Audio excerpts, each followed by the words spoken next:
Operation Sindoor మీ అందరికీ తెలిసిందే. So ఏదైతే మన భారత్ పాకిస్తాన్కి యుద్ధం జరుగుతుందో మీరందరూ టీవీలో చూస్తూనే ఉన్నారు. సో దీని గురించి ఒక చిన్న వీడియో, ఒక భారతదేశంలో పౌరురాలుగా నా వంతుగా ఒక చిన్న విషయం చెప్పాలని చిన్న వీడియో అండి.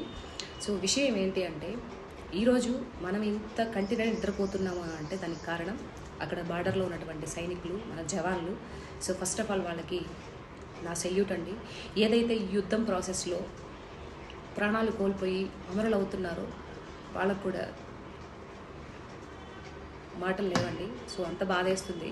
ఓకే, ఏదేమైనప్పటికీ మన భారతదేశం భిన్నత్వంలో ఏకత్వం అందా. అందుకే దేశం అంటే మట్టి కాదు, దేశం అంటే మనుషులు అని గురుజారి వాటి మాటలు స్ఫూర్తిదాయకంగా తీసుకుంటూ మనలో మనకి ఎన్ని గొడవలు ఉన్నప్పటికీ, మతాల మధ్య కానీ, కులాల మధ్య కానీ, బంధువుల మధ్య కానీ, ఫ్యామిలీ మధ్య కానీ ఎన్ని గొడవలు ఉన్నప్పటికీ ఈరోజు మనందరం కలిసికట్టుగా పోరాటం చేసే సమయం ఆసన్నమైంది.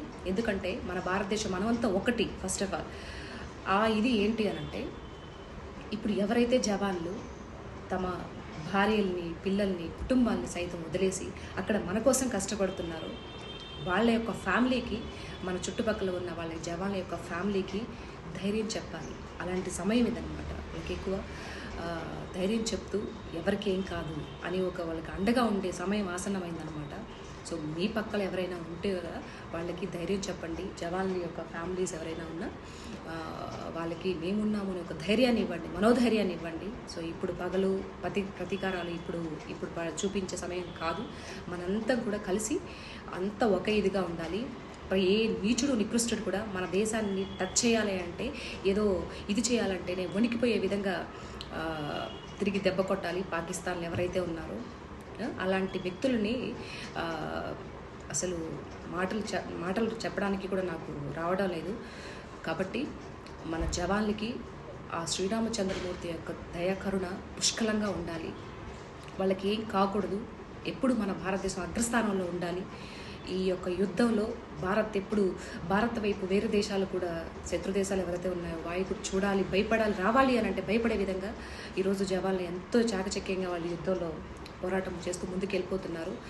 సో శ్రీరామచంద్రుడు ఉన్నారు, అందుకన్నా మనకు ముందు మన నరేంద్ర మోడీ గారు ఉన్నారు, ఆ పైన భగవంతుడు ఉన్నాడు. సో ఎవరికి ఏం కాకూడదు. ఏదేమైనప్పటికీ మనమంతా కలిసికట్టుగా ఉండి ఈరోజు ఈ యొక్క యుద్ధాన్ని ముందుకు తీసుకెళ్ళాలి. అందరికీ ధైర్యం చెప్పాలి, వాళ్ళ యొక్క ఫ్యామిలీ, సైనికుల యొక్క ఫ్యామిలీకి.